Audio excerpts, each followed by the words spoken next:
Hey everybody, what's going on? Dace here and welcome back. In mid-November, I cleared Gray's Counter GM using a card.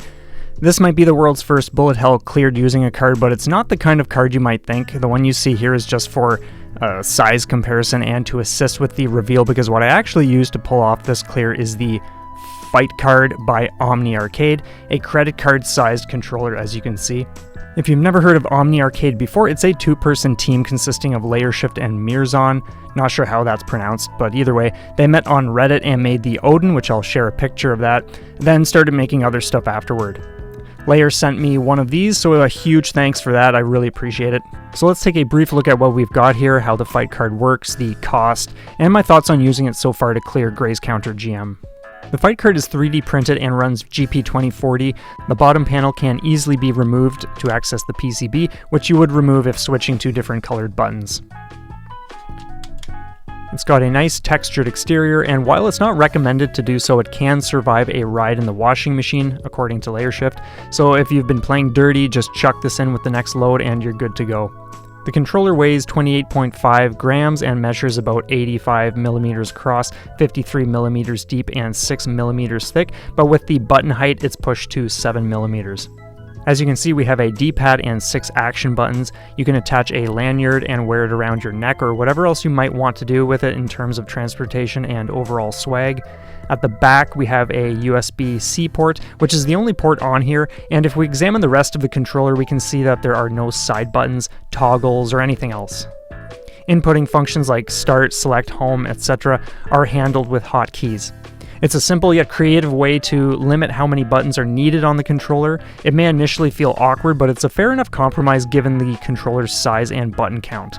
So let's talk about what it's like using the fight card to play an arcade shooter.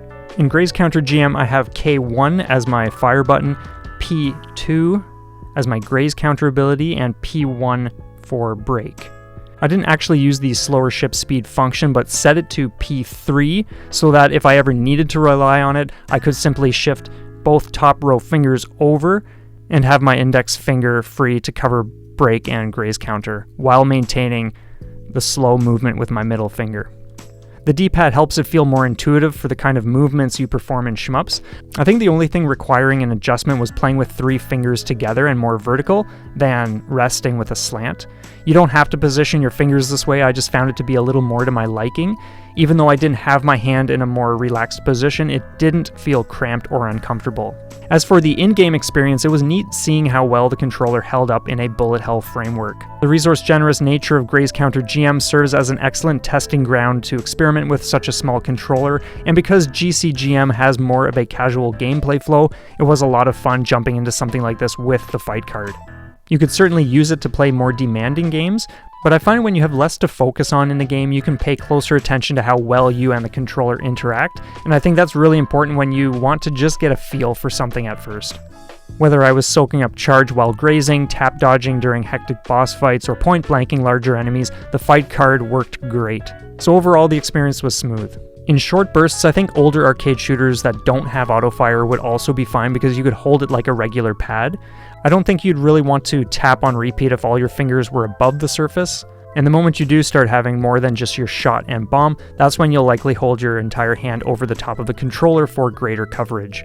So there might be some games that aren't as practical to play with the fight card based on how those games function, and I don't see this being anyone's main input device, but that's also not really the point with this. It's a pocket controller you can literally take anywhere, and at a little over $40 and oodles of awesome colors to choose from for the case and buttons, the fight card is more than a welcome addition to anybody's controller family. That's it from me though. Let me know what you think of this, and if you stuck around until the end, I really appreciate your time. If you have any questions, let me know and I'll do my best to answer them. I'll leave links and whatnot in the description, and I trust you all have a stellar one. Take care.